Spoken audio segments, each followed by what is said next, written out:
Le roi Nebuchadnezzar reconnut que le Dieu de Daniel est le Dieu des dieux et le Seigneur des seigneurs, le Seigneur des rois. Il ne voulut pas accepter le Dieu vivant comme son Dieu. Dieu pourtant lui avait montré des choses merveilleuses, mais le roi Nebuchadnezzar n'avait pas tourné tout son cœur vers ce Dieu. Ainsi le roi, dans sa cécité, fit faire une grande et haute statue le représentant et demandant au peuple de l'adorer. Par contre, les 3 jeunes hommes refusèrent. Ils étaient déterminés à ne pas se prosterner devant une statue, et ceci à tout prix. C'était contraire à leur foi. Dieu a toujours préparé quelques hommes à travers les âges pour vaincre et être ses collaborateurs. De tels hommes sont souvent peu nombreux, mais lorsqu'ils ont été pleinement préparés, Dieu les utilise pour vaincre l'ennemi et confondre tous ses stratagèmes.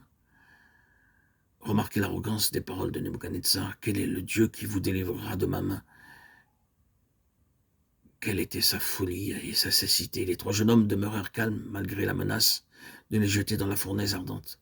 Voyez la sagesse de leur réponse. Ils dirent: « Oh Nebuchadnezzar, il n'est pas besoin de te répondre à ce sujet. Notre Dieu que nous servons peut nous délivrer de la fournaise ardente et nous délivrera de ta main, ô roi. » Daniel chapitre 3, verset 17.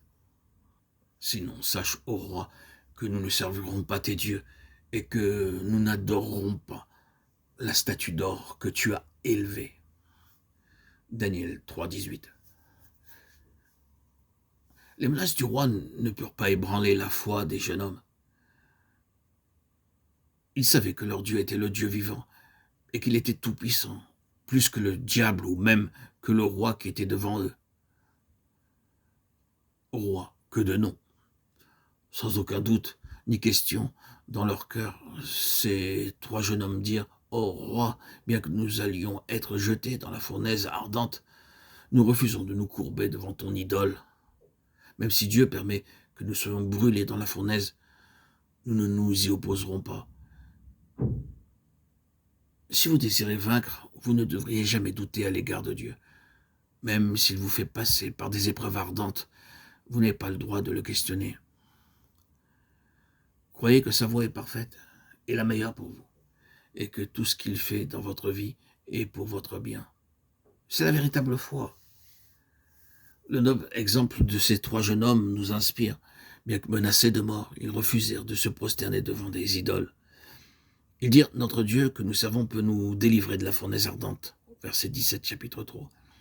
Nous aussi, nous devons croire que le Seigneur ne nous abandonnera jamais, car il déclare: « Tout pouvoir m'a été donné dans le ciel et sur la terre. Voici, je suis avec vous tous les jours jusqu'à la fin du monde. » Matthieu 28, 18, 20.